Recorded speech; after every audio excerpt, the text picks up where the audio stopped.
নমস্কার দর্শক, আমি কৃষ্ণকান্ত সিনহা শিলচর নিউজে আপনাদের সবাইকে স্বাগত জানাই। ইম্পর্টেন্ট গুরুত্বপূর্ণ কয়েকটা খবর নিয়ে আসলাম, সঙ্গে থাকবেন। ভিডিওটা দেখার সঙ্গে সঙ্গে চটক লাইক কমেন্ট করে শেয়ার করবেন যাতে সবার কাছে গুরুত্বপূর্ণ খবরটা পৌঁছে যাক। দর্শকবৃন্দ, পাওয়া গেছে সোনার খনি, পাওয়া গেছে সোনার খনি। দর্শকবৃন্দ, আপনারা শুনলে অবাক হয়ে যাবেন। 222 টন সোনার খনি, প্রায় 3 কিলোমিটার মাটির নিচে, প্রায় 3 কিলোমিটার এরিয়া মাটির নিচে সোনা পাওয়া গেছে। দর্শকবৃন্দ, এরকমই একটা চাঞ্চল্যকর খবর আসে দর্শকবৃন্দ। সেটা হচ্ছে আমরা যেটা জানলাম, সেটা হচ্ছে রাজস্থানের কানকরিয়া গ্রামে সেই সোনার খনিগুলো পাওয়া গেছে। সোনার খনিটা শুদ্ধ সোনার খনি। জিওলজিক্যাল বিভাগ যে সময় সার্ভে করতে করতে সেই মাটির নিচে 3 কিলোমিটার জায়গা পাওয়া গেছে শুদ্ধ সোনার খনি। অনুমান করা হয়েছে 222 টন সেখানে সোনা পাওয়া গেছে বলে। দর্শকবৃন্দ, এর আগে রাজস্থানের দুটা জায়গাতে পাওয়া গিয়েছিল, ভুকিয়া এবং জাকপুরা, এই দুটা জায়গাতে পাওয়া গিয়েছিল সোনার খনি বলে সেটা জানা গেছে। সোনা ছাড়া সেখানে অন্যান্য মিনারেলসও পাওয়া গিয়েছে বলে সেটা জানা গেছে। দর্শকবৃন্দ, 222 টন মানে বিরাট সোনার খনি হতে পারে। দর্শকবৃন্দ, মানে এরকম যদি আমাদের ভারতবর্ষের বিভিন্ন সেই জায়গার নিচে যদি আমরা যদি দেখি তাহলে হয়তো অনেকগুলো সোনা পাওয়া যাবে। দর্শকবৃন্দ, খুব ভালো একটা খবর পেলাম আমরা। আবার আরেকজন ভুয়া চিকিৎসককে করা হয়েছে গ্রেফতার আমাদের আসামে। দর্শকবৃন্দ, আমাদের আসামে দেরগাঁও থেকে রঞ্জিত চন্দ্র সেন 57 বছর গ্রেফতার করা হয়েছে 2023 ইংরেজি থেকে। কার্বি আংলং জেলার সেই হাজারিকা আয়ুর্বেদিককে নাকি সেই ব্যক্তি সেই আয়ুর্বেদিক ডাক্তার বলে বসেছিল এবং ভুয়া একটা ইউনিভার্সিটি থেকে তার একটা সার্টিফিকেট, আয়ুর্বেদিক ডাক্তারের সার্টিফিকেট বানিয়ে বসেছে। পুলিশ সেই করে প্রথম সূত্রে খবর পেয়ে নথিপত্র যে সময় চেক করে সে সময় দেখা যায় যে ইউনিভার্সিটি থেকে ডাক্তারি পড়াশোনা করেছে বলে সেই ব্যক্তি যে সার্টিফিকেটটা বানিয়েছিল সেই ইউনিভার্সিটি সেই 2021 ইংরেজিতেই বন্ধ, 2021 ইংরেজিতেই নাকি বন্ধ। তারপরে তার ডাক্তারি সার্টিফিকেট মানে ভুয়া ডাক্তারি সার্টিফিকেট বানিয়েছিল সেই ব্যক্তি। অবশেষে পুলিশ সেই ব্যক্তিকে গ্রেফতার করেছে। অনেকেই এরকম মন্তব্য করছেন, কাছাড় জেলা থেকে তো বহু ধরা হয়েছে, কি করিমগঞ্জ এবং হাইলাকান্দিতে কি নেই ভুয়া ডাক্তার বলে অনেকেই প্রশ্ন করছেন। তার জন্য আপনারা অপেক্ষা করুন, কারণ প্রশাসন এখন তার সেই দুটা জেলাতেও এখন অভিযান চালাচ্ছে। দর্শকবৃন্দ, তাই একটু অপেক্ষা করুন, হয়তো কোনো খবর আসতে পারে। যদি ভুয়া ডাক্তার থাকে তাহলে নিশ্চয়ই পাকড়াও করা হবে। মিনিস্ট্রি অফ হোম অ্যাফেয়ার্সের তরফ থেকে একটা চাকরির বিজ্ঞাপন দর্শকবৃন্দ, ইন্টেলিজেন্স ব্যুরোতে 258টা ভ্যাকেন্সি, বয়স 18 থেকে 27 বছরের ভিতরে। SC STর জন্য 3 বছর, OBCর জন্য 3 বছর, তারপরে ডিপার্টমেন্টের লোকদের জন্য ছাড় দেওয়া হয়েছে, এক্স সার্ভিসম্যানের জন্য ছাড় দেওয়া হয়েছে সেই বয়সে। কোয়ালিফিকেশন হচ্ছে ডিগ্রি ইন ইঞ্জিনিয়ারিং, তার সঙ্গে সঙ্গে master degree in science with electronics or computer science. মানে ইঞ্জিনিয়ারিংয়ের ডিগ্রিধারীরা যারা আছেন আপনারা একবার সেই নোটিফিকেশনটা বা অ্যাডভার্টাইজমেন্টটা পড়ে নেবেন। 16 নভেম্বরের ভিতরে আপনাদেরকে আবেদন করতে লাগবে। www.mha.gov.in এই ওয়েবসাইটে গেলে আপনারা সমস্ত কিছু তথ্য পেয়ে যাবেন, আপনারা আবেদন করতে পারেন। দর্শকবৃন্দ, কাছাড় জেলার লক্ষ্মীপুরে সড়ক দুর্ঘটনায় প্রাণ গেল একজন যুবতীর। দর্শকবৃন্দ, খুব খারাপ লাগা একটি ঘটনা। লক্ষ্মীপুরে সড়ক দুর্ঘটনাতে প্রাণ গেল। শিলচর ইম্ফলের যে জাতীয় সড়ক, সেই জাতীয় সড়কে মাল বুঝাই লরির নিচে চলে আসে একজন যুবতী। দর্শকবৃন্দ, নাম হচ্ছে রোজলিন মার, সাইরনপুঞ্জি জিরিঘাটে বাড়ি। স্কুটি নিয়ে যাচ্ছিল, যাওয়ার সময় একটি বাইকের সঙ্গে ধাক্কা দেয় সেই স্কুটি। ধাক্কা দেওয়ার পরে সেই স্কুটি থেকে রোজলিন মার একটু দূরে গিয়ে পড়ে যায়, ছিটকে পড়ার সময় সেই সময়ই একটি মাল বুঝাই লরি যাচ্ছিল এবং মাল বুঝাই লরির পিছনের চাকার নিচে চলে আসে সেই রোজলিন মার এবং সেই চাকার নিচে পিষ্ট হয়ে সেই রোজলিন মারের মৃত্যু হয়েছে বলে সেটা জানা গেছে। দর্শক, ঘটনাস্থলে তৎক্ষণাৎ পুলিশ গিয়ে পৌঁছে গিয়ে সেই 3টা বাহন জব্দ করেন নেয়। দর্শকবৃন্দ, সেই লাশটিকে ময়নাতদন্তের জন্য পাঠিয়ে দেওয়া হয়েছে। খুব খারাপ লাগা একটি ঘটনা। দর্শকবৃন্দ, মানে সেই আওয়াজটা, মানে কথাটা শুনলেও একটু ভয় লাগে। বদরপুরে 4র্থ শ্রেণীর এক ছাত্রের রহস্যজনকভাবে একটি মৃত্যুর একটা ঘটনার খবর আসে এবং এলাকাতে চাঞ্চল্যকর একটা পরিবেশের সৃষ্টি হয়েছে। দর্শকবৃন্দ, 4র্থ শ্রেণীর ছাত্র, মানে খুব কম বয়সী এক ছাত্র। দর্শকবৃন্দ, কাউসার হোসেন, হরিনাদি গ্রামে ঘটে এই ঘটনা। বাবার নাম হচ্ছে মঞ্জুল হোসেন বলে সেটা জানা গেছে। বরথলা এলপি স্কুলের ক্লাস 4-এর এই ছাত্র কাউসার হোসেন পূর্ব হরিনাদি এলাকায় নুরুল ইসলাম নামের একজন ব্যক্তি, সেই ব্যক্তির একটি পরিত্যক্ত একটি ঘর আছে, সেই ঘরে সেই কাউসার হোসেনের লাশটিকে পাওয়া গেছে। দর্শকবৃন্দ, গলায় দড়ির দাগ আছে বলে সেটা স্থানীয়রা সেরকম জানিয়েছেন। দর্শকবৃন্দ, বাড়ি থেকে সেই বের হয়ে হয়তো আর বাড়িতে যায়নি, তারপরে সেই যুবকের লাশটিকে আরেকজনের বাড়িতে পাওয়া গিয়েছে। তাতে এলাকাতে চাঞ্চল্য করে একটা পরিবেশের সৃষ্টি হয়েছে। পুলিশকে খবর দেওয়া হয়েছে, পুলিশ ঘটনাস্থলে এসে পৌঁছেছে, লাশটিকে ময়নাতদন্তের জন্য পাঠিয়ে দিয়েছে।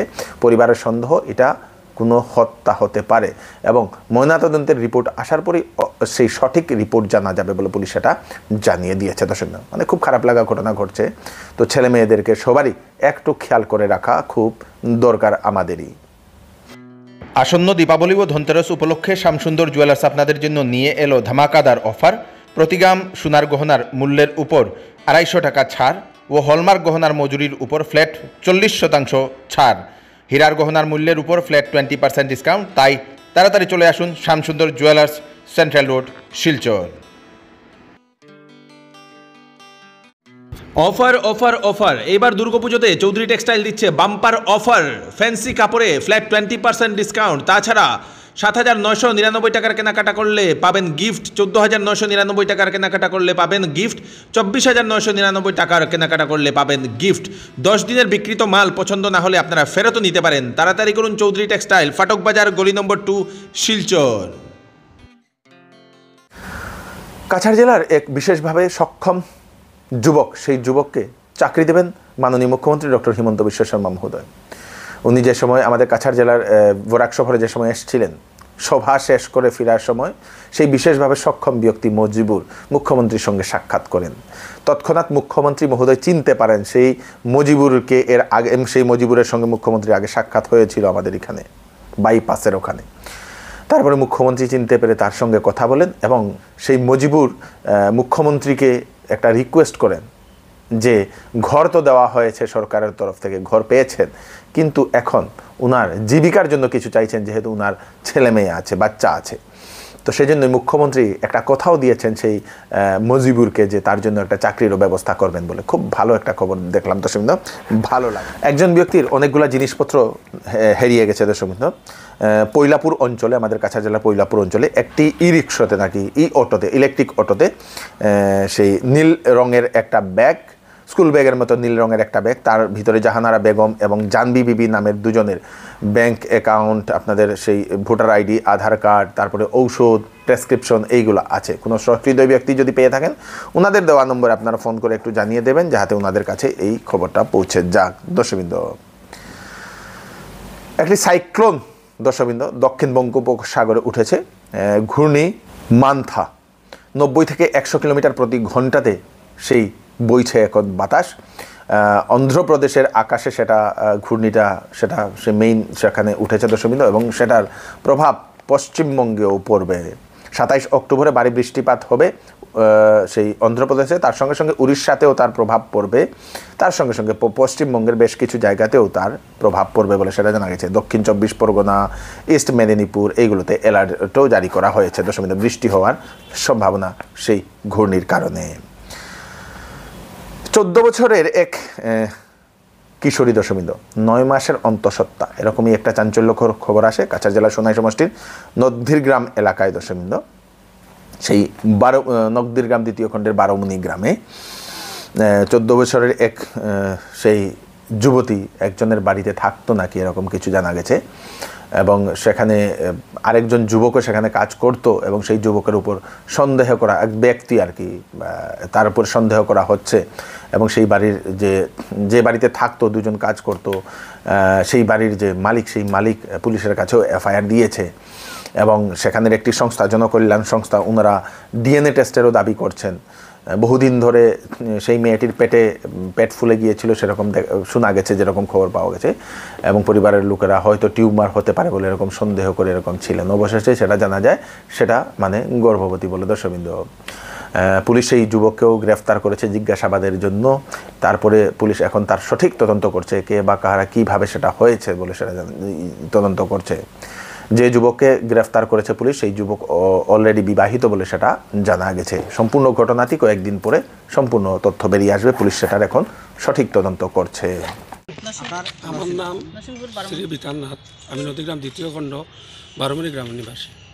আমার ঘরে এক ছেলে বিগত 15 বছর আগে আমাদের বাড়িতে কর্মরত। তারপর তার মেয়ে ছেলেকে পড়ার জন্য 2টা মেয়ে নিয়ে আমাদের বাড়িতে আসে এবং আমি ঘর বানিয়ে দিই, তারা সুন্দরভাবে আছে, তারা সব কিছু সুবিধা দিয়ে দিছি। তো মেয়েটারও স্কুলে পড়ার মতন সুযোগও করিয়া দিছি। এখন বর্তমানে মেয়েটা ক্লাস 9-এ পড়ে। তো ওই প্রেসক্রিপশন মতেই দেখা গেল প্রথমে তারা মেন্স হয়েছে না কইয়া ডাক্তার দেখায়, তারপরে টিউমার হয়েছে। কিন্তু এর মধ্যে আমি সেপ্টেম্বর মাসে 300 আমার মেয়ের ঘরে যাইতে লাগছে। আমি পূজার আগে আইছি, আবার পরে জিগেলাম মেয়েটা কই, তখন তারা কয় যে না মেয়েটা টিউমার অপারেশন হয়ে গেছে, তারা পিসির বাড়িতে রেস্টে দিছে। তো ওইগুলা ছুটিয়ে আমরা আসি, পূজা টুজা শেষ হয়েছে। একদিন আমার মাননীয় আমরা এই মহিলা সমিতির প্রেসিডেন্ট সম্পানাথ, আমার বোন সম্পর্ক, তাই না আমার ফোন করে এখন ভাই তুমি একবার আইও। তো আমি গেছি সকালে 8টার সময় যাওয়ার পরে কই ওইরকম ওইরকম কথা। তখন আমি ওই ছেলেটার নাম্বার দিছি, নাম্বার দিতে ফোন করতে ফোন উঠাই না, পরে আমার নাম্বারে ফোন করছেন তারা। তখন আমি এই প্রেসিডেন্টে দিয়া মহিলা কমিটির প্রেসিডেন্টে কথা কইছেন এবং সেক্রেটারিও কথা কইছেন।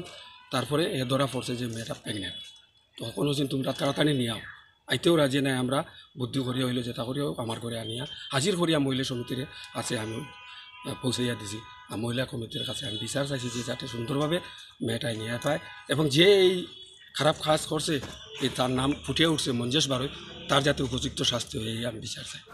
আসামে লাভ জিহাদের জন্য আইন আসতে চলেছে, দর্শক, লাভ জিহাদের জন্য আইন আসতে চলেছে। এবং যদি কোনো যুবক বা এরকম যদি লাভ জিহাদের ঘটনা করে তাহলে কিন্তু তার মা বাবার কাছেও প্রভাব পড়তে পারে, তার সঙ্গে সঙ্গে মুখ্যমন্ত্রী ডক্টর হিমন্ত বিশ্ব শর্মা মহোদয় জানিয়েছেন যে কোনো ব্যক্তি 1 থেকে 1-এর অধিক যদি বিবাহ করেন তাহলে সেই ব্যক্তি 7 বছরের জেল হবে। তার জন্যও নভেম্বর মাসে নতুন একটা আইন আসামে আসতে চলেছে, মানে বহু বিবাহ বন্ধ করার জন্য। কেউ বহু বিবাহ করতে পারবে না সেই আসামে, তার জন্য নতুন একটা আইন নভেম্বর মাস থেকে লাগু হতে চলেছে বলে মুখ্যমন্ত্রী সেরকম একটা ইঙ্গিতও করেছেন। দশমীদ এই হচ্ছে আজকে স্পেশাল আপডেট। তাড়াতাড়ি ভিডিওটা সবাইকে পাঠিয়ে দেবেন যাতে সবার কাছে পৌঁছে যাক। আমি কৃষ্ণকান্ত সিনহা আবার নতুন আরেকটি ফ্রেশ আপডেট নিয়ে আবার আপনাদের সবার সামনে ফিরে আসবো। ততক্ষণ আপনারা সুস্থ থাকবেন, সেফ থাকবেন। ধন্যবাদ।